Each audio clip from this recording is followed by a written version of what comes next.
ન ભૂતો ન ભવિષ્યતિ જેવી ઘટનાએ જૈન સમાજને હચમચાવી દીધો છે। જૈન મહારાજ સાહેબ તેમના અનુયાયીઓ સાથે બનાસકાંઠા જિલ્લાના થરાદ ખાતે વિહાર કરી રહ્યા હતા ત્યારે બનેલી એક ઘટનાએ સમગ્ર સમાજને શર્મસાર કર્યો છે। ત્યારે શું છે સમગ્ર વિવાદ, જોઈએ આ અહેવાલમાં। જીવદયા પ્રેમી તરીકે જાણીતો જૈન સમાજ આજે અહિંસા નહીં પણ હિંસા માટે ચર્ચામાં આવી ગયું છે। જ્યાં ભારતમાં જૈન ધર્મ જે અહિંસાના માર્ગ પર ચાલવાની શિક્ષા આપે છે, પરંતુ જ્યારે સંયમનો માર્ગ આપનારને કેટલાક તત્વો દ્વારા પૂર્વ આયોજિત કાવતરું રચી અશોભનીય ભાષાનો પ્રયોગ કરતા હોય તો તે ખરેખર શર્મસાર કરતી ઘટના કહેવાય।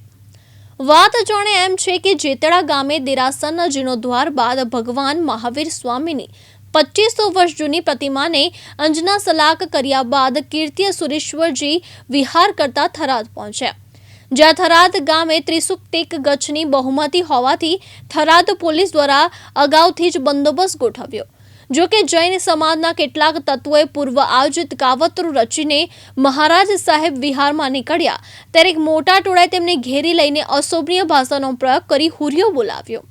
જ્યાં મહારાજ સાહેબને સફેદ કપડામાં આતંકવાદી ભાગ્યો તેવા નિમ્ન શબ્દોનો પ્રયોગ કર્યો હતો। આ ઉપરાંત ક્યારેય થરાદ આવવું નહીં તેવી ધમકી ટોળાએ ઉચ્ચારી હતી। જ્યાં એક તબક્કે ટોળાએ ઉશ્કેરીને પ્રથમ પોલીસને નિશાન બનાવવાની કેટલાક તત્વોએ કોશિશ કરી તો કેટલાક તત્વોએ પોલીસ સાથે ઝપાઝપી કરતા હળવો લાઠીચાર્જ કરવાની પણ ફરજ પડી હતી। બ્યુરો રિપોર્ટ, દિવ્યાંગ ન્યૂઝ, થરાદ, બનાસકાંઠા।